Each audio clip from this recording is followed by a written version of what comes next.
Halo, selamat berjumpa lagi dengan di kuliah KPL, Keamanan Perangkat Lunak.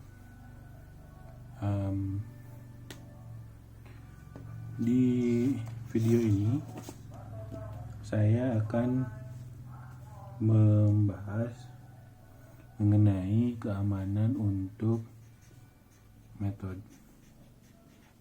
Jadi kita masih membahas keamanan pemrograman atau secure coding untuk bahasa Java,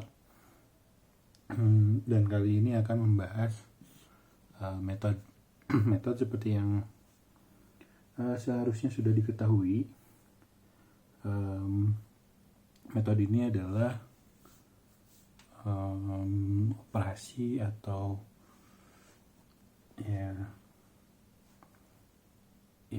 operasi untuk mengubah state dari sebuah objek gitu ya. Oke, aturan atau rule yang pertama untuk metode. Yang pertama itu adalah kita harus memvalidasi argumen. Jadi metode itu kan punya argumen ya, atau parameter. Argumen dan parameter sebetulnya perbedaannya hanya ada di sudut pandang atau paradigma. Jadi parameter itu sebelum punya nilai, jadi semacam variabel. Kalau dia sudah bernilai ya itu disebutnya argumen nilainya gitu. Jadi misal kita punya metode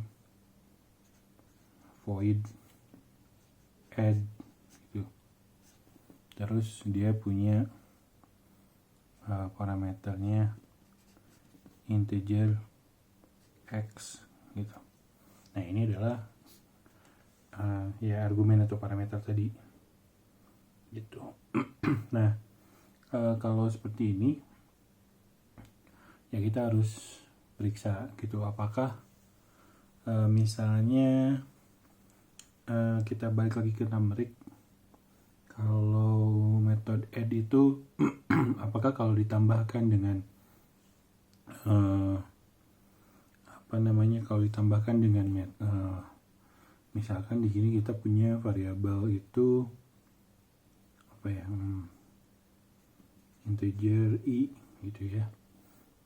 Misal kita punya integer i, terus kalau ditambahkan dengan x, apakah melewati atau melampaui batas dari integer atau tidak gitu. Nah, makanya di sini harus dicek, divalidasi menggunakan if gitu. Misalkan yang paling mudah menggunakan if gitu. Yang juga penting ini kalau misalkan si argumennya atau parameternya itu adalah objek. Jadi misalkan punya misalkan set state objek state. Objek itu bisa diturunkan dengan kelas, menjadi kelas apapun ya. Bisa misalkan kita punya kelas mahasiswa, kita punya kelas mata kuliah, itu harus di set mahasiswa, set mata kuliah. Jadi atau apapun metode yang menggunakan parameter atau argumen bertipe objek itu harus dicek nol atau tidak gitu. Jadi if state sama dengan 0, maka gimana itu return kah atau ada except yang ditampilkan kah gitu, misalkan throw atau throw exception kah gitu. Jadi intinya kalau misalkan ini 0 ya pasti akan menyebabkan kesalahan yang mungkin akan berakibat pada kebocoran gitu. Baik itu kebocoran informasi atau di memori gitu ya. Oke. kita masuk ke nomor 2. Nah, validasi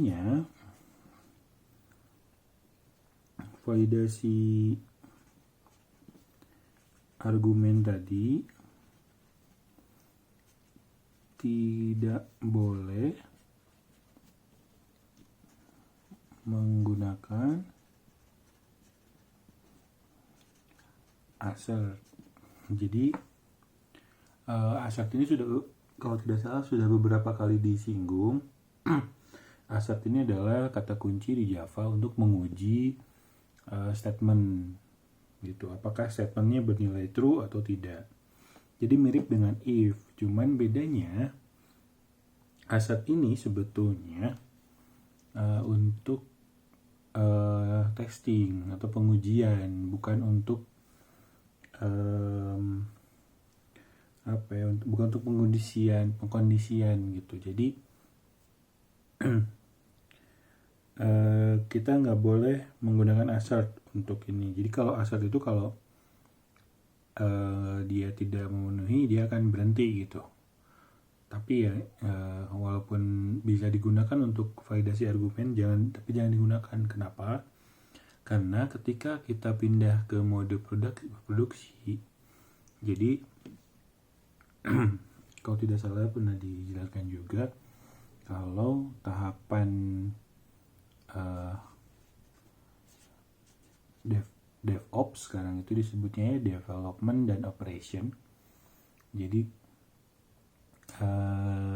sekarang itu development dengan operation disatukan praktiknya, karena semakin dinamisnya pengembangan perangkat lunak, sehingga harus semakin cepat, dan ketika sudah di deploy juga atau diinstal di lingkungan sebenarnya, itu sudah harus bisa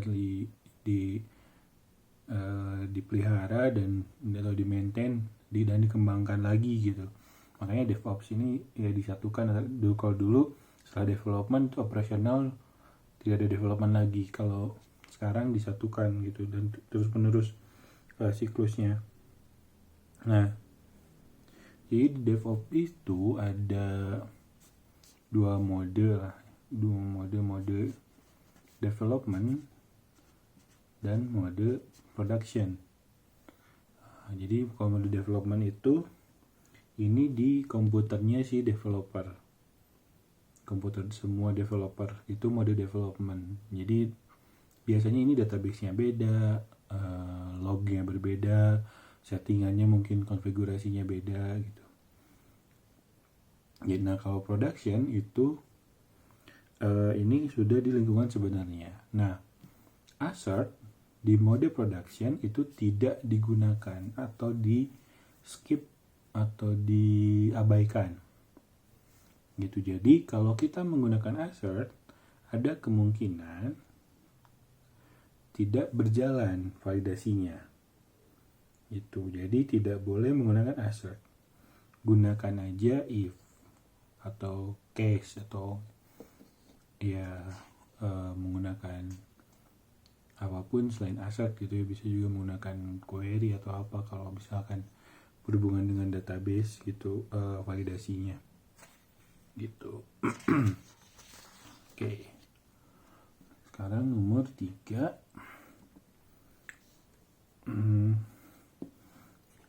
Jangan gunakan kelas atau metode obsolete.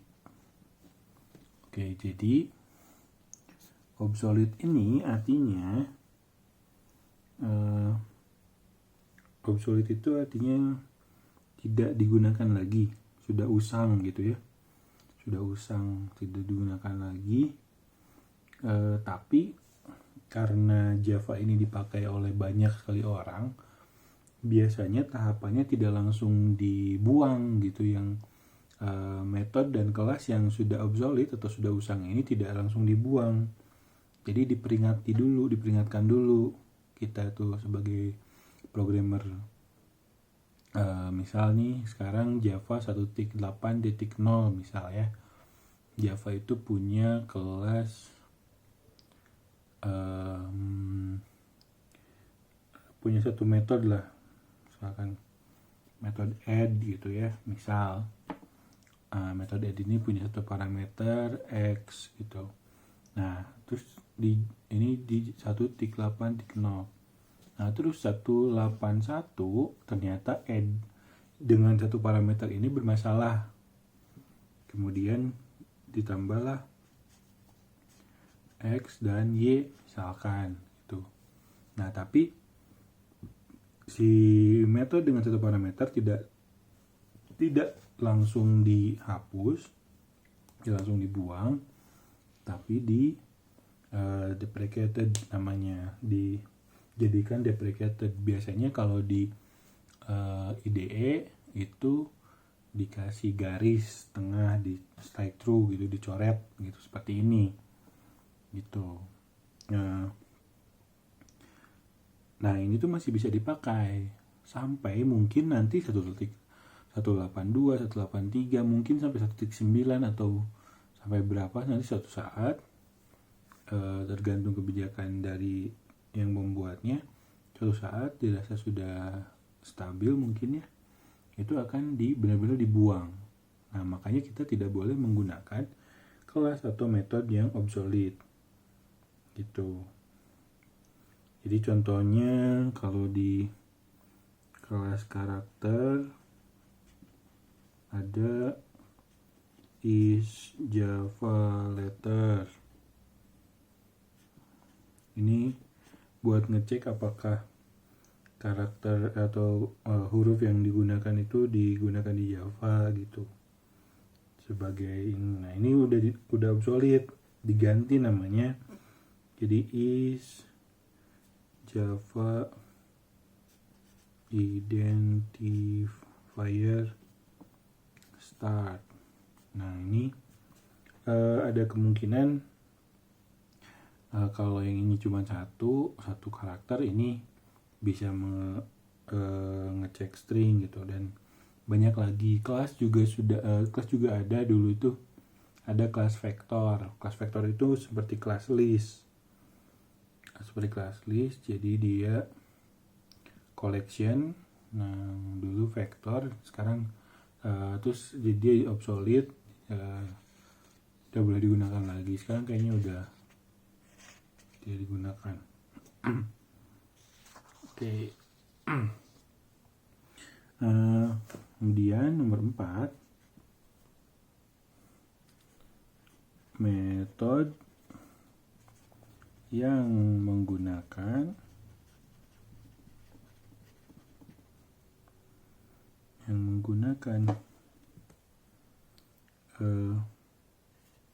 security check harus dideklarasikan final.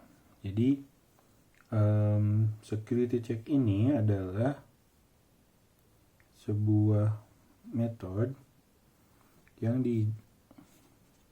disediakan oleh security manager, kelas security manager di Java ya. Nah, kalau misalkan kita menggunakan metode tersebut di sebuah metode itu harus dinyatakan final. Jadi dia tidak bisa di override. Ya, jadi kalau misalkan nanti ada kelas lain yang merupakan anak dari kelas yang kita buat tersebut, yang memiliki metode yang menggunakan security check tersebut, nah itu tidak bisa mengoverride metode tersebut, sehingga tidak bisa menyalahgunakan penggunaan security check tersebut gitu. Jadi misalkan security check itu kita bisa gunakan untuk mengecek apakah si pengguna memiliki hak untuk mengakses direktori tertentu gitu.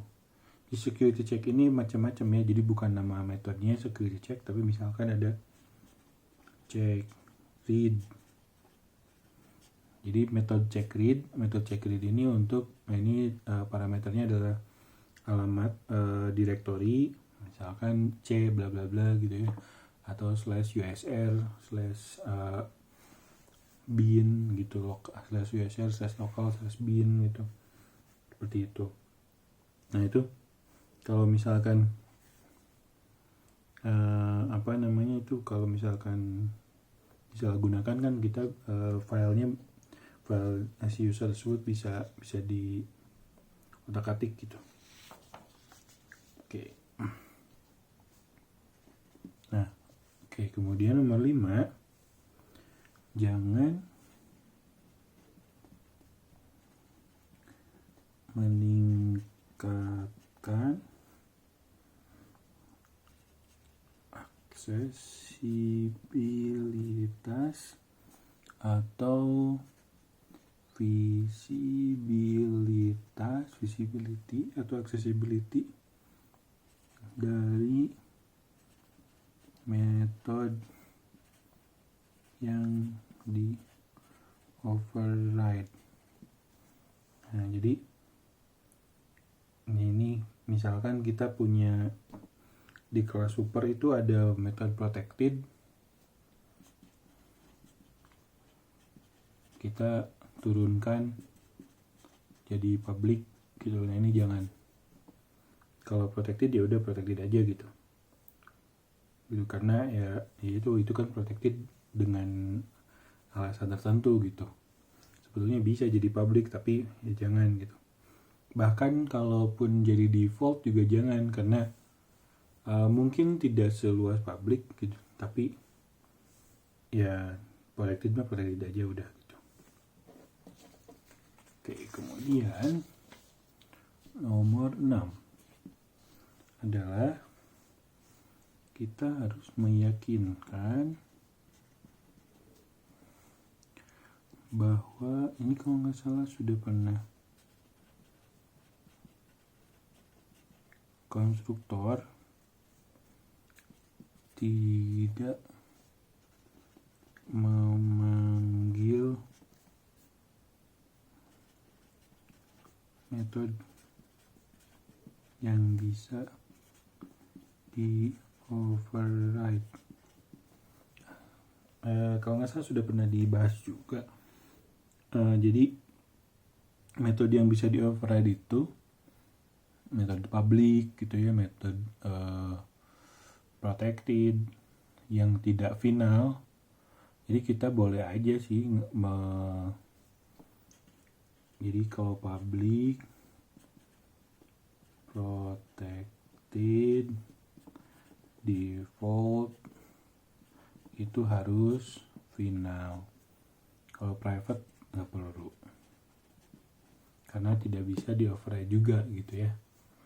Nah jadi intinya tidak boleh ada metode yang bisa di override yang diakses di konstruktor. Kenapa? Karena tadi bisa konstruktor itu kan dipanggil pada saat penciptaan objek di memori, biasanya diisi dengan inisialisasi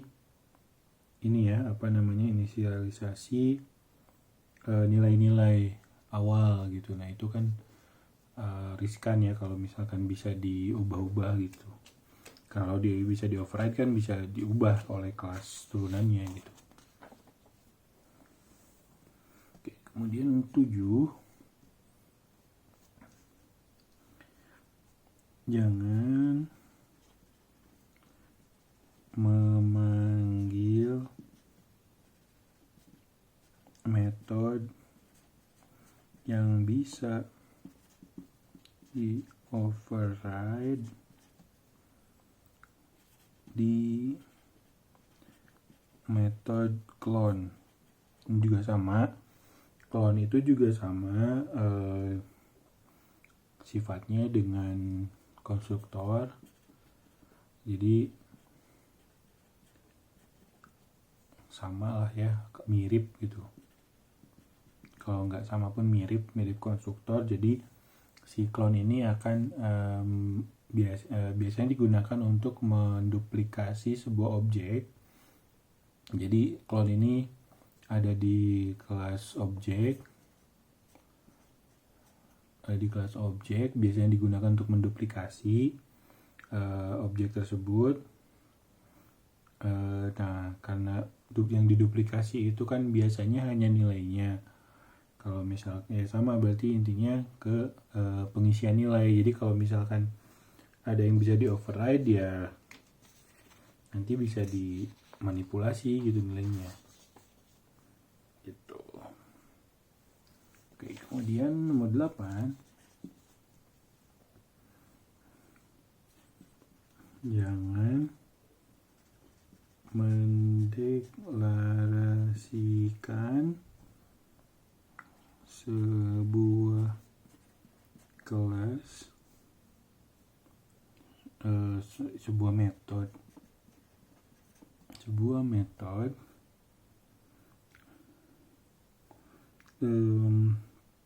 di kelas anak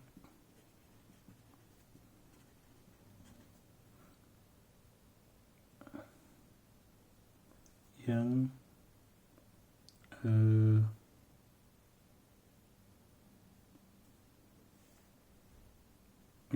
yang menyembunyikan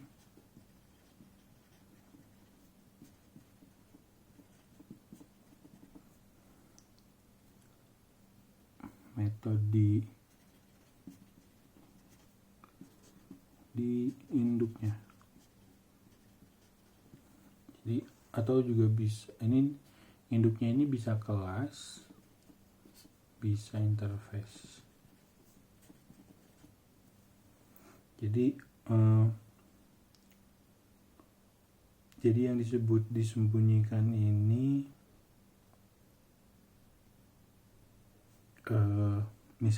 metode statik biasanya. Jadi misalkan sebuah kelas punya satu metode statik,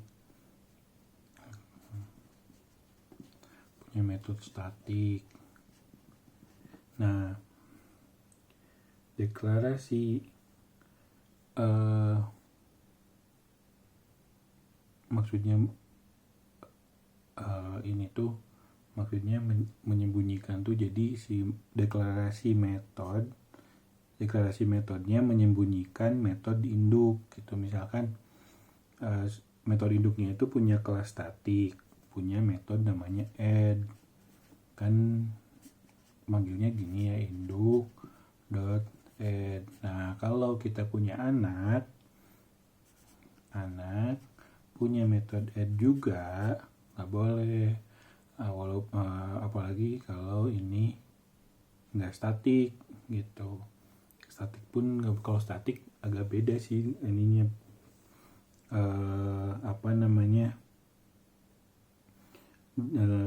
overridingnya gitu ya. Jadi intinya nggak boleh kan kalau ini di interface juga bisa ada metode statik. Jadi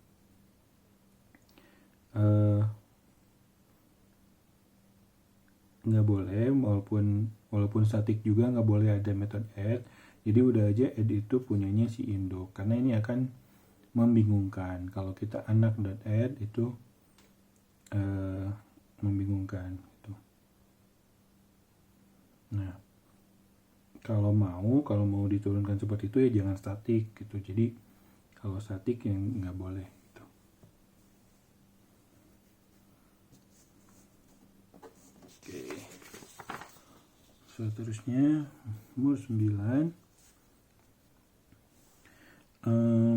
Ini yakinkan objek yang dibandingkan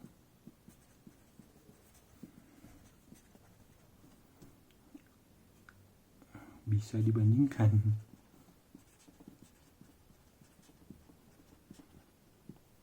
Jadi maksudnya itu Kalau bahasa Inggrisnya itu ensure objects that are equated are equatable, bisa dibandingkan. Jadi gini, contoh nol, kalau misalkan kita punya objek mahasiswa,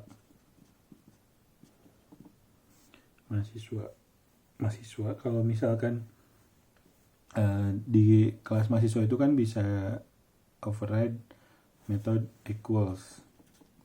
Method equals ini dari kelas objek. Nah, kalau misalkan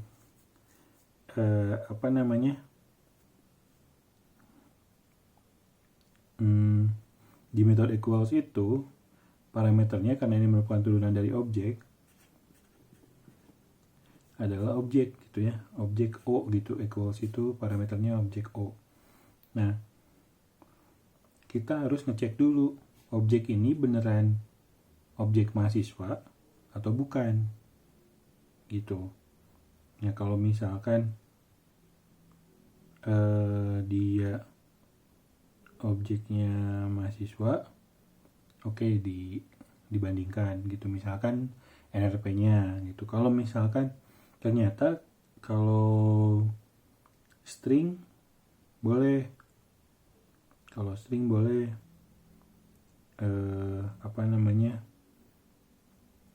yang dibandingkan langsung NLP-nya gitu, itu juga bisa gitu ya, tapi harus dicek dulu biasanya menggunakan instance of. If O instance of disatukan ya, mahasiswa, atau string gitu atau apapun. Nah, kalau misalkan kalau kayak gini kan, kalau dia mahasiswa, nanti yang dibandingkan NRP-nya, get NRP, di sini get NRP itu. Kalau misalkan yang dibandingkan mata kuliah kan nggak bisa gitu. Nah, karena ini objek kan harusnya si mata kuliah bisa masuk dong jadi parameter gitu. Jadi itu tidak bisa dibandingkan sebenarnya mahasiswa dengan mata kuliah gitu, langsung aja return false gitu.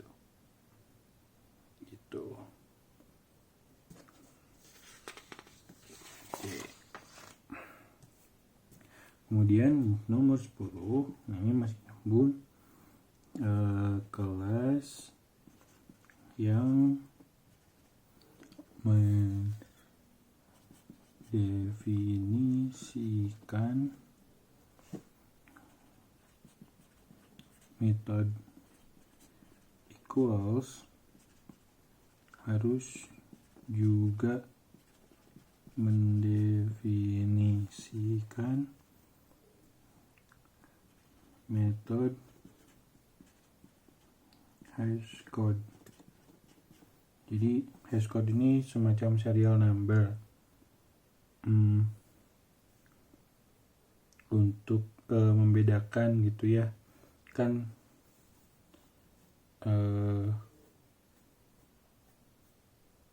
bisa saja yang dibedakan yang dibandingkan itu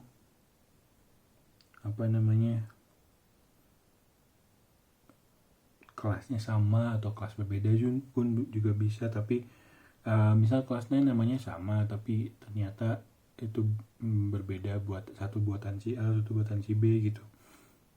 Itu jadi ya, tapi hashcode itu juga bisa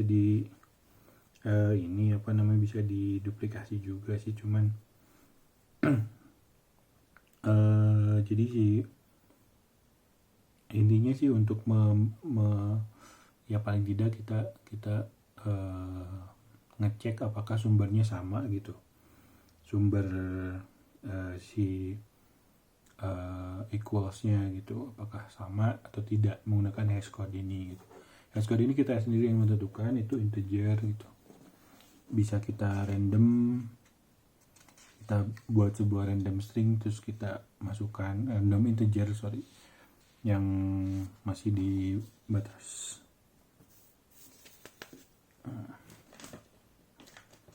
Oke, kemudian nomor 11 itu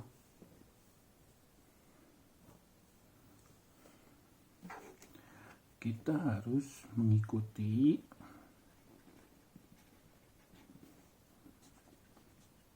ketentuan saat mengimplementasikan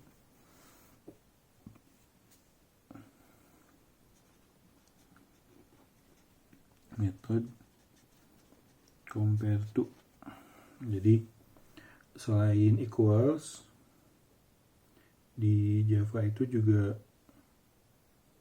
ada metode compare to untuk membandingkan dua objek gitu ya, untuk membandingkan dua objek. Nah, metode compare to ini punya ketentuan-ketentuan. Jadi yang pertama ketentuannya itu si implementer itu harus meyakinkan bahwa SGN itu sign ya, X dot, jadi misalkan ini X dan Y yang di compare-nya, X dot compare to Y sama dengan minus SGN Y dot compare to X. Compare to X ini belum. Ini benar-benar. Jadi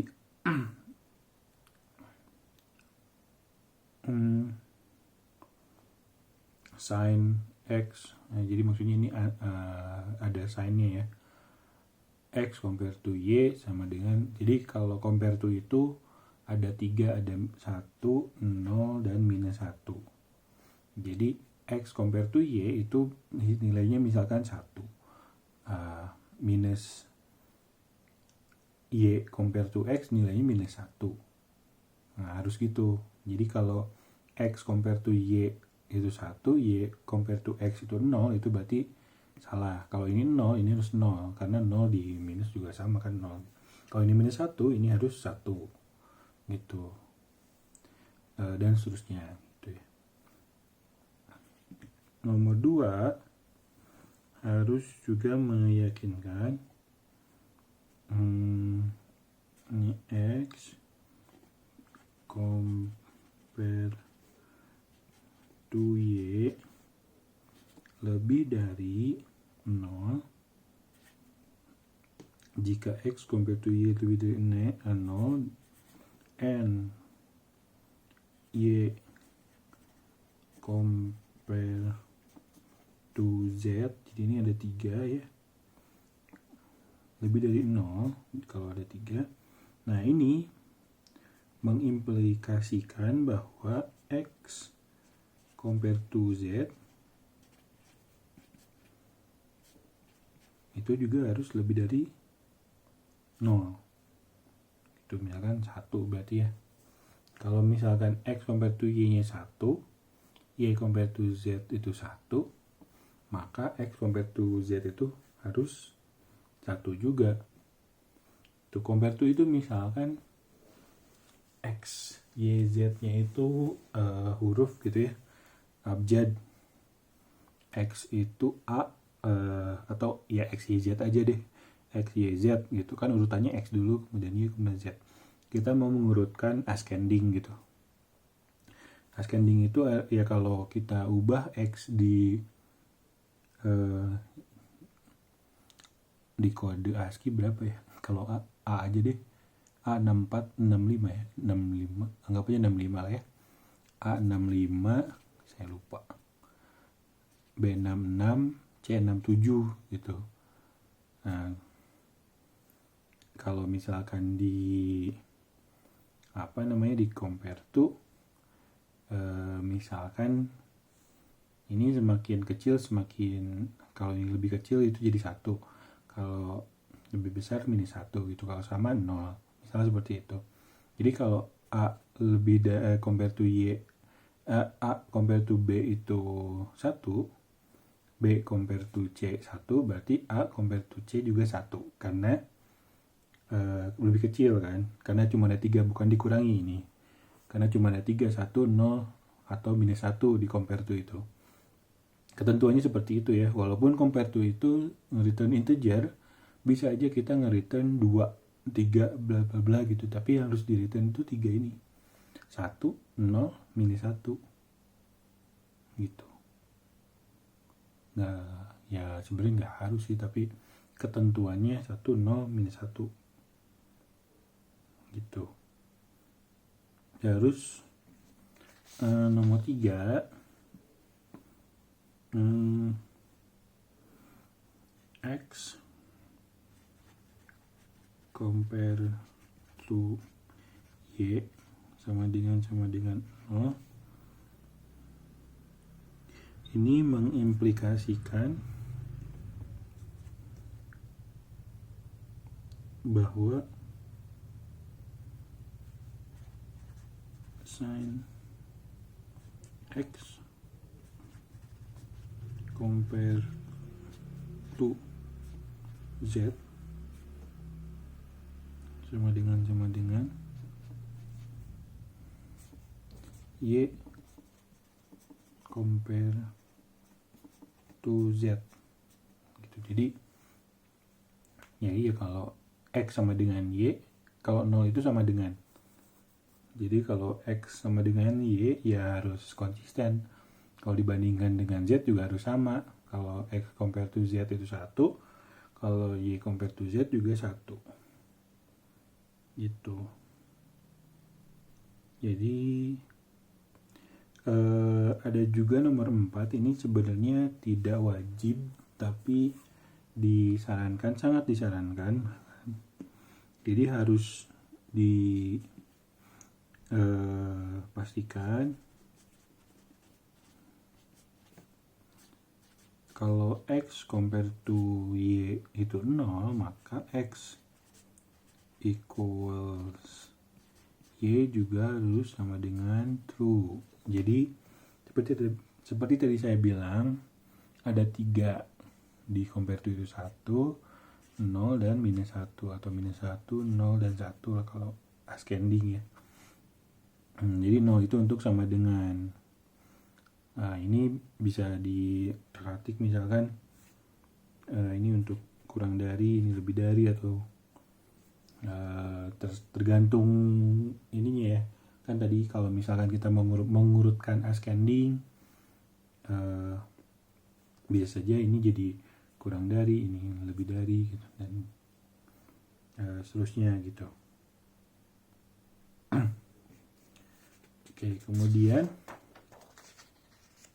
ini untuk collection ya. Jadi yang nomor 12, yakinkan bahwa kunci yang digunakan di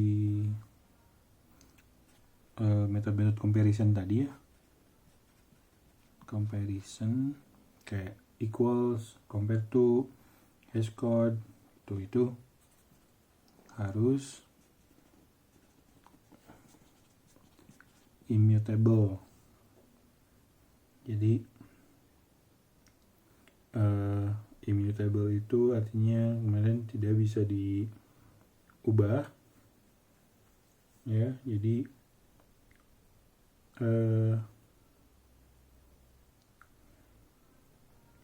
contohnya kalau misalkan tadi seperti saya bilang sih, immutable itu ya di mahasiswa tadi yang dicek itu NLP-nya gitu. Jadi jangan namanya jangan karena nama kan bisa berubah. Kalau NLP cenderungnya tidak akan berubah gitu. Jadi jangan nama, jangan tanggal lahir pun bisa berubah. Kalau ternyata tiba-tiba ada fakta baru,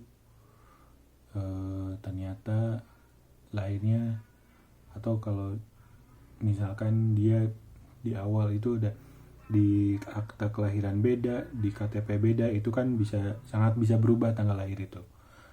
Bisa berubah lah, nggak bilang sangat juga lah, tapi bisa berubah. Nama apalagi, nama banyak yang berubah. Alamat apalagi itu lebih sering berubah gitu. Jadi yang kemungkinannya yang immutable, yang kemungkinan yang paling kecil berubah, NRP itu pasti di maintain oleh sistem selama dia berkuliah di prodi tersebut lah. Kalau di Unpad itu ya, kalau dia pindah prodi mungkin bisa ganti NRP, tapi kan itu dianggap entitas yang berbeda gitu. Jadi yang digunakan di comparison itu immutable, NRPK atau NIP ya, atau ID apapun gitu. Nah yang ini yang terakhir, jangan gunakan finalizer. Jadi finalizer ini hubungannya dengan memori. Finalizer ini sebuah metode dari kelas objek finalize gitu ya. Nah, metodenya itu finalize. Jadi disebut finalizer. Jadi kalau finalizer ini sebetulnya digunakan oleh garbage collector ketika si objek tersebut unreachable atau ya tidak bisa diakses lagi lah kalau kita ya. Kalau misalkan dulu di KPLBO itu kalau misalkan ada X misalkan ke sini terus ternyata X itu dihapus terus ke sini, nah si objek yang ini unreachable, tidak bisa diakses lagi karena X sudah ke sini, dia nggak bisa balik ke sini. Kita nggak tahu tadi objek yang ini tuh alamatnya di mana, karena ini benar-benar dikelola Java kan. Selama ini nggak dipegang lagi referensinya oleh variabel lain, yang nggak akan bisa diambil lagi gitu. Nah, kita nggak boleh manggil finalize karena itu ya seperti sudah dijelaskan sebelumnya. Kalau ya harusnya sih sudah ya di KPLBO, di PSI gitu harusnya, bahwa Java itu memang punya garbage collector. Bukan memang punya garbage collector, Java itu punya garbage collector yang digunakan untuk membersihkan memori. Jadi pengelolaan memori itu diserahkan sepenuhnya ke garbage collector. Kita tidak boleh dan tidak bisa mengelola memori untuk program kita sendiri gitu. Itu akan mengakibatkan, tapi ya sementara si metode finalize ini terekspos, dia ada di kelas objek dan bisa dipanggil, tapi ya jangan dipanggil aja deh gitu ya. Sekian untuk video kali ini, mudah-mudahan bermanfaat.